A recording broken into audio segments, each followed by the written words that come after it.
রুহির দুষ্টুমি যেন শেষই হচ্ছে না। সকাল থেকে কখনো বালিশ দিয়ে একে অপরকে আঘাত করছে, কখনো ছোট ছোট চকোলেটের টুকরো ছুঁড়ে মারছে। আনাই খিলখিল করে হাসছে, আর রুহি তো ওর সাথে তাল মিলিয়েই একদম শিশুর মতো হয়ে গেছে। এই ধরো, এইবার তো তুমি হেরে গেলে। আনাই উচ্ছ্বাসে বলে উঠল, এক হাতে ছোট্ট একটা বালিশ তুলে ধরে। রুহি চোখ কুঁচকে বলল, আমি হারিনি, শুধু তোমাকে জিততে দিয়েছি। আনাই একগাল হেসে বলল, উফ অফ, বাহানা দিচ্ছ। ওদের এই প্রাণোচ্ছল দুষ্টুমির মাঝেই হঠাৎ দরজার পাশে দাঁড়িয়ে থাকা একটা পরিচিত কণ্ঠ শোনা গেল। তোমরা আজ বেশ ভালোই মজা করছো, তাই না? রুহি আর আনাই চমকে তাকিয়ে দেখে গৃহপরিচারিকা রাজিয়া খালা ওদের দিকে তাকিয়ে হাসছেন। রাজিয়া খালা ইরাদদের বাড়ির অনেক পুরনো কাজের মানুষ, বয়স 50-এর কাছাকাছি। রুহিকে সেদিন অহনা ভাবলেও আজ সে বুঝে গেছে মেয়েটি রুহি। খালা দেখলে ছোটখাটো গোন, গায়ে হালকা নীল রঙের শাড়ি, আর মুখে চিরচেনা এক মমতামাখা হাসি। মা, কিছু খাবেন? আজ আপনাদের জন্য খাসির রেজালা আর পরোটা করেছি। রুহি মাথা নাড়িয়ে বলল, এখন না, একটু পরে খাব। তবে খালা, আপনি আসেন, বসেন আমাদের সাথে। রাজিয়া খালা একটু হেসে রুহির পাশে বসলেন। আপনার সাথে গল্প করতে মন চাইল, মা। রুহিও আগ্রহ নিয়ে খালার দিকে তাকাল। রাজিয়া খালা একটু সময় নিয়ে বললেন, আপনাকে দেখে ভালো লাগে। আপনাকে দেখে মনে হয় যেন পুরনো দিনের কিছু হারিয়ে যাওয়া রোদের মতো। রুহি অবাক হয়ে বলল, মানে? খালা মৃদু একটা দীর্ঘশ্বাস ফেললেন। ইরাদ বাবা খুব হাসিখুশি ছিলেন, জানেন তো। সবসময় প্রাণবন্ত, সবসময় হাসিতে ভরা থাকত উনি। কিন্তু গত 5 বছর ধরে সেই হাসিটা অনেকটাই হারিয়ে গেছে। রুহি চুপ করে রইল। খালা একটু থেমে আবার বললেন, আর বিশেষ করে শেষ 2 বছর। উনার হাসিটা একদমই ফিকে হয়ে গেছে। রুহি অবাক হয়ে খালার দিকে তাকাল। তার ভেতর কেমন একটা অজানা অনুভূতি খেলে গেল। সে কখনো ভাবেনি ইরাদ এমন ছিল। সে তো সবসময় একটা গম্ভীর, ভারী ভাব নিয়ে থাকে, যেন জীবন তার জন্য নিছক একটা দায়িত্ব ছাড়া কিছুই নয়। কিন্তু কেন? রুহি ধীরে ধীরে বলল। রাজিয়া খালা একটু চুপ করে তাকিয়ে থাকলেন, যেন ভাবছিলেন বলবেন কি বলবেন না। তারপর আস্তে করে বললেন, কারণ উনার জীবন থেকে একটা বড় কিছু চলে গেছে, মা। রুহি কিছু বুঝতে পারল না। সে অনেক সাহস নিয়ে বলল, ইরাদ স্যার কি? তার স্ত্রীর সাথে কি হয়েছিল? রাজিয়া খালা একটু চুপ করে বললেন, উনার বিয়ে হয়নি আগে, তবে ঠিক হয়েছিল। রুহির নিঃশ্বাস এক মুহূর্তের জন্য আটকে গেল। বিয়ে হয়নি? ক কার সাথে ঠিক হয়েছিল? খালা শান্ত গলায় বললেন, অহনা ম্যামের সাথে। ইরাদ বাবা এত একা দেখেই সারাদিন কাজে ডুব দিয়ে থাকে, আগে এমন ছিল না উনি। রুহি স্তব্ধ হয়ে গেল। এমন কিছু শোনার জন্য সে মোটেও প্রস্তুত ছিল না। রাজিয়া খালার কথায় রুহির মাথায় যেন একগুচ্ছ প্রশ্ন ঘুরপাক খেতে লাগল। অহনা ম্যামের সাথে? কিন্তু তাহলে? তার বাক্যটা শেষ হওয়ার আগেই রাজিয়া খালা হঠাৎ উঠে দাঁড়ালেন। আরে, আমি তো কাজ ভুলেই গেছি। রান্নাঘরে গিয়েই তো রেজালা ভুনা দেখতে হবে। বলেই খালা দ্রুত উঠে গেলেন, যেন কিছু বলতে গেলে সময় নষ্ট হয়ে যাবে। রুহি থমকে বসে রইল। সে একদম প্রস্তুত ছিল না এই কথাগুলো শোনার জন্য। বিয়ে ঠিক হয়েছিল, কিন্তু হয়নি। তাহলে আনাই কার মেয়ে? তার বুকের ভেতর ধক করে উঠল। তাহলে কি ইরাদ স্যার কারো সাথে বিবাহিত ছিলেন না? নাকি?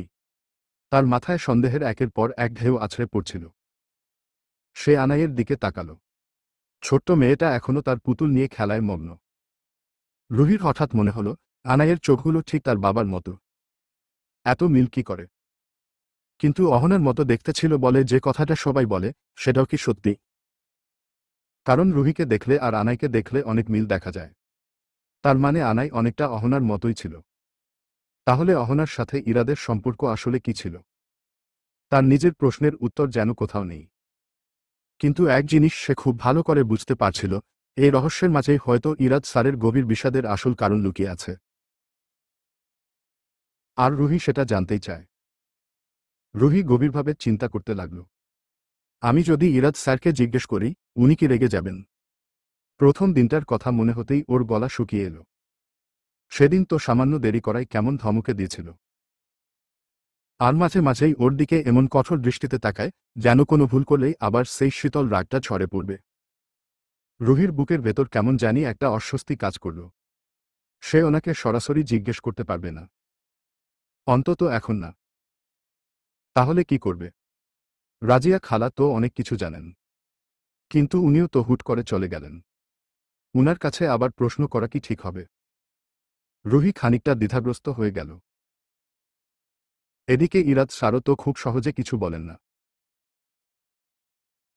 উনি বরং একটা দেওয়ালের মতো, যার ওপাশের কিছুই বোঝা যায় না।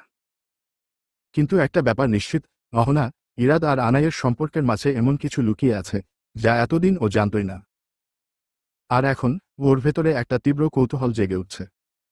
আমি কি সত্যিটা জানার জন্য অপেক্ষা করব, নাকি অন্য কোনো উপায় খুঁজে বের করব? ওর মনে হচ্ছিল সত্যিটা হয়তো একদিন এমনিই প্রকাশ পাবে। কিন্তু সে কি সে পর্যন্ত ধৈর্য ধরে অপেক্ষা করতে পারবে? ইরাদ অপারেশন থিয়েটার থেকে বের হয়ে ঘড়ির দিকে তাকালো। প্রায় 4টা বাজে। প্রতিবারের মতো এবারও আলহামদুলিল্লাহ অপারেশন সফল হয়েছে। কিন্তু আজ একটু অন্যরকম লাগছে। একটা অদ্ভুত প্রশান্তি ওর ভেতর ছড়িয়ে পড়ছে। রোগীর সুস্থতার নিশ্চয়তা পেয়ে একটা স্বস্তি তো সবসময়ই আসে, কিন্তু আজ যেন একটু বেশি ভালো লাগছে। হয়তো ক্লান্তি নেই বলে, বা হয়তো সে ভেবে পায় না। বাইরে বিকেলের নরম রোদ, বাতাসটাও যেন হালকা মিষ্টি হয়ে আছে। ইরাদ ধীর পায়ে নিজের কেবিনের দিকে যেতে যেতে ভাবল, এতদিন পর কেন যেন মনে হচ্ছে জীবনটা শুধু দায়িত্ব আর শূন্যতায় মোড়ানো নয়। এখন যদি আনাইকে নিয়ে একটু বেরোনো যেত। ওর মনে হঠাৎ করেই রুহির, না, আম্মুর মুখটা ভেসে উঠল। একটা হাসি উকি দিল ঠোঁটের কোণে, যেটা ও টের পেলেও পাত্তা দিল না। ঠিক তখনই ফোনটা বেজে উঠল। স্ক্রিনে ভেসে থাকা নাম দেখে ইরাদের ঠোঁটের হাসিটা আরেকটু গভীর হল। আব্বু। যাব। ওপাশ থেকে আনাইয়ের চেনা উচ্ছ্বাসমাখা কণ্ঠ। ইরাদ হেসে বলল, আমি তো বের হচ্ছি মা। তুমি কি করছো? আম্মুর সাথে খেলছিলাম। আনাই খিলখিল করে বলল, আব্বু তুমি আসবে কবে? একদম এই এক্ষুনি আসবে। ইরাদ হেসে ফেলল, এই এক্ষুনি আসা তো কঠিন মা। তুমি বলো কি চাই তোমার? আনাই একটু ভাবল, তারপর বলল, আব্বু, ঘুড়ি দিব, আমরা কি আম্মুকে নিয়েও যাব? একটু শুধু। ইরাদের বুকের ভেতর কেমন এক অজানা অনুভূতি খেলে গেল। এক মুহূর্ত চুপ করে থেকে সে শান্ত গলায় বলল, হ্যাঁ মা, যাব তো। ওপাশ থেকে খুশিতে ছোট্ট একটা চিৎকার ভেসে এলো, ইয়াহ! আম্মু! আব্বু রাজি।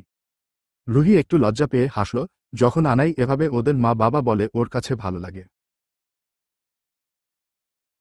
কিন্তু রুহি ভাবছে ইরাদের কাছে কেমন লাগে। ইরাদ ফোনটা নামিয়ে ফেলল। ঠোঁটের কোণে প্রশান্তির একটা হাসি রয়ে গেল। কবে থেকে যেন এই আম্মু শব্দটা ওর মনে প্রশান্তি নিয়ে আসছে, সেটা ও নিজেও জানে না।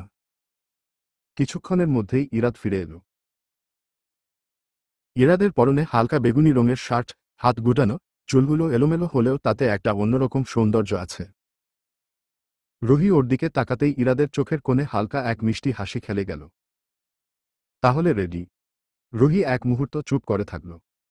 ইরাদের কণ্ঠে কোনো বাধ্যবাধকতা নেই, শুধু একটা সহজাত স্বাভাবিকতা। হুম। আস্তে বলল ও। ইরাদ গাড়িটা পার্কিংয়ে রাখতে না রাখতেই আনাই খুশিতে লাফিয়ে নামতে চাইল। আব্বু, আব্বু, আম্মু, দেখো তো, কত সুন্দর জায়গা। রুহি গাড়ি থেকে নেমেই অবাক হয়ে চারপাশটা দেখতে লাগল। বিকেলের সোনালি রোদে জায়গাটা একদম মায়াময় লাগছে। চারপাশে সারি সারি গাছ, মাঝে একটা বড় লেক। বাতাসটা হালকা, গায়ে লাগলেই যেন মন জুড়িয়ে যায়। কোথাও কোথাও কাঠের বেঞ্চ রাখা, কিছুটা দূরে একটা ছোট কফি শপের মতো আছে। বাহ! এত সুন্দর জায়গা! রুহি বিস্মিত স্বরে বলল। ইরাদ এক গাল হাসল, পছন্দ হয়েছে। রুহি চোখ ছোট করে তাকাল, আপনি কি ভাবছেন আমি আনাইয়ের মতো লাফিয়ে আনন্দ করব? ইরাদ ঠান্ডা গলায় বলল, করতে পারো, দেখতে মন্দ লাগবে না। রুহি চমকে তাকাল। এই লোকটা, এই লোকটা কি ইরাদ স্যার? আনাই হাসতে হাসতে বলল, আম্মু, তুমিও লাফাও না। আমি তোমার সাথে খেলব। রুহি এক মুহূর্তের জন্য কথা হারিয়ে ফেলল। আর ইরাদ, সে শুধু মৃদু হাসল। একটু বিশেষ সময়। ওরা লেকের ধারে বসে আছে। আনাই হঠাৎই বলল, আব্বু, আম্মু, আমি ওই ফুলগুলো আনতে যাব। কিছুটা দূরে নীলচে বেগুনি ফুল ফুটে আছে। ইরাদ একটু গম্ভীর হয়ে বলল, একদম না, বেশি দূরে যাওয়া যাবে না। আনাই মুখ ফুলিয়ে বলল, একটু, খুব বেশি না। আম্মু, তুমি বলো না। রুহি ওর চুলে হাত বুলিয়ে বলল, আচ্ছা, কিন্তু সাবধানে যেও। ঠিক আছে। আনাই খুশিতে মাথা নাড়িয়ে দৌড়ে গেল, তবে চোখের আড়াল হল না। রুহি আর ইরাদ কিছুক্ষণ চুপচাপ বসে থাকল। রুহি আর ইরাদ কিছুক্ষণ নীরবে বসে রইল। হঠাৎ ইরাদ বলল, তুমি কি সবসময় এত কথা বলো? রুহি অবাক হয়ে তাকালো, মানে? মানে, আমি ভাবছিলাম, এই 2 মিনিট তুমি চুপচাপ বসে আছো। এটা তো তোমার স্বভাবের সঙ্গে যায় না। রুহি একটু লজ্জা পেয়ে মুখ ঘুরিয়ে নিল, আপনার কি মনে হয় আমি শুধু কথা বলতেই ভালোবাসি? ইরাদ মৃদু হাসল, হুম। তবে আজ তোমার চুপ থাকাটাও ভালো লাগছে। রুহি কিছু বলার জন্য মুখ খুলল, কিন্তু তখনই একটা ঠান্ডা বাতাস এসে ওর চুল উড়িয়ে দিল।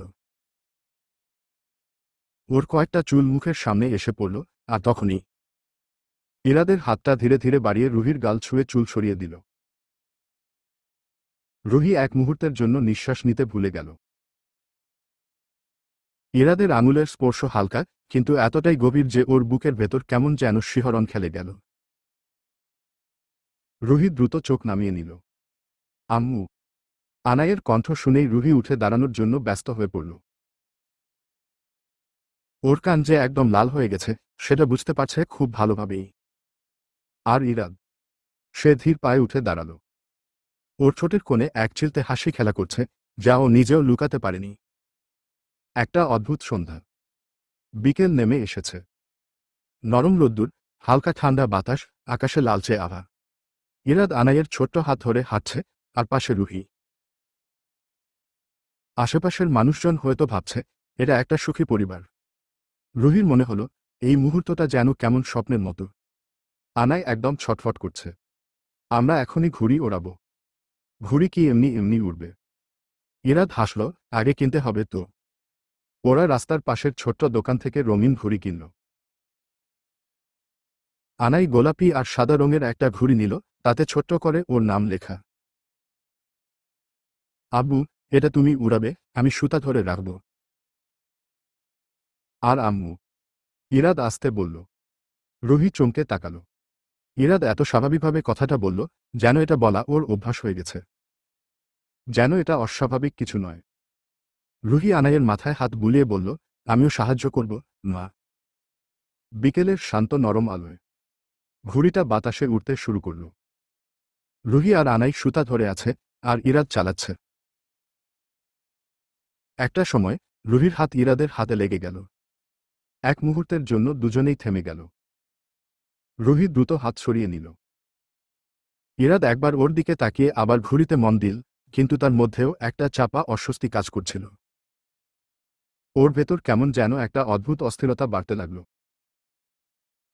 এই অদ্ভুত সম্পর্কটা ঠিক কি? এই মেয়েটা তো অহনা নয়। কিন্তু কেন যেন বারবার ওর দিকে তাকালে একটা অন্যরকম অনুভূতি হয়। ও কি অহনাকে ভুলে যাচ্ছে? নাকি রুহির জন্য অন্য কিছু অনুভব করছে? ইরাদ একটা দীর্ঘশ্বাস ফেলল। আকাশের দিকে তাকিয়ে দেখল রঙিন ঘুড়িটা উপরে উঠছে। সন্ধ্যার সুন্দর মুহূর্ত কাটিয়ে ইরাদ যখন বাসায় ফিরল, তখন বেশ ক্লান্ত ছিল। আনাই ঘুমিয়ে পড়েছে, রুহিকেও ইরাদ তার বাড়িতে দিয়ে এসেছে। ইরাদ শুয়ে পড়ল। ঘুম আসতে সময় লাগল না। কিন্তু কিছুক্ষণ পরেই ও হঠাৎ চমকে উঠে বসল। একটা বিভীষিকাময় স্বপ্ন। রাতের অন্ধকারে একটা রাস্তা। তীব্র হেডলাইটের আলো। ব্রেকের বিকট শব্দ। একটা গা ছমছমে নীরবতা। তারপর রক্ত। ইরাদ শ্বাস নিতে পারছিল না। ওর বুকের ভেতর ধকধক করছিল। ওটা আবার সেই রাতের মতো। ওর হাতের তালুতে ঘাম জমেছে। সেই রাত। যখন একটা রোড অ্যাক্সিডেন্ট ওর জীবন পুরোপুরি বদলে দিয়েছিল।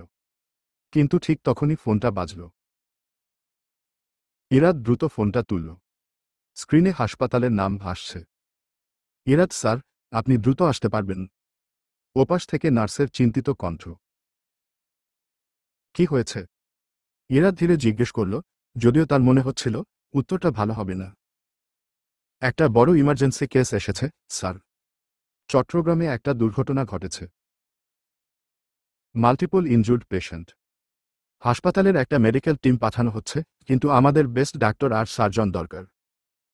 ইরাদ চোখ বন্ধ করল এক মুহূর্তের জন্য। তারপর ধীরে বলল, আমি আসছি।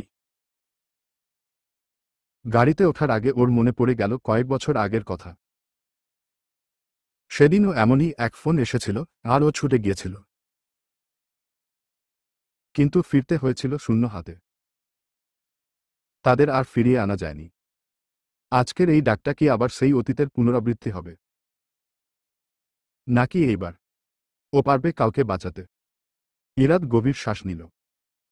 গাড়ি স্টার্ট দিল, আর রাতের আধারে ছুটে চলল হাসপাতালের দিকে। রাত তখন প্রায় 11টা। রুহি জানালার পাশে দাঁড়িয়ে ছিল। বাইরে ঘন অন্ধকার, মাঝে মাঝে হালকা বাতাস বইছে। ইরাদ স্যার ওকে বাড়ি পৌঁছে দিয়ে গেছে, কিন্তু কেন জানি আজ একা একা কেমন লাগছে। আনাই নেই, চারপাশ কেমন ফাঁকা লাগছে। ঠিক তখনই ফোনটা বেজে উঠল। Hello. Ruhi ma'am, emergency Chittagong যেতে হবে। আমাদের পুরো টিমকে বেস্ট মেডিকেল সাপোর্ট দরকার। আমাদের গাইড করবেন ইরাদ স্যার। উনিও অ্যাক্সিডেন্ট কেসের জন্য চট্টগ্রাম যাচ্ছেন। রুহি চমকে উঠল। কি? কখন যেতে হবে? এখনই, স্যার রওনা দিয়েছেন। মেডিকেল টিমও প্রস্তুত হচ্ছে। রুহির বুকের মধ্যে ধক করে উঠল। ইরাদকে ফোন করল রুহি।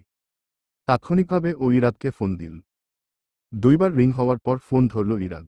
হ্যালো স্যার, আপনি যাচ্ছেন? ইরাদের কণ্ঠ ছিল স্বাভাবিক, যেন কিছুই হয়নি। হ্যাঁ, জরুরি কেস এসেছে। আমাকে যেতে হবে। রুহি একটু থেমে বলল, আচ্ছা, আনাই কার কাছে থাকবে? ইরাদ তখনও গাড়ি চালাচ্ছিল, সামনের রাস্তার দিকে মনোযোগ দিয়েই বলল, মা বাবা এসেছেন, কিছুক্ষণ আগে পৌঁছেছেন। আনাইকে ওনারা দেখবে, সঙ্গে রাজিয়া খালাও আছে। রুহি একটু নিশ্চিন্ত হল, কিন্তু পরক্ষণেই একটা চিন্তা মাথায় এলো। আমাকে তো যেতে হবে, তাই না? ইরাদ তখন একটু হাসল। হ্যাঁ, অবশ্যই। তাহলে আমি কিভাবে যাব? ইরাদ শান্ত গলায় বলল, আমি আপনাকে পিক করছি। চলবে। পরবর্তী পর্ব পেতে চ্যানেলটি সাবস্ক্রাইবও করুন।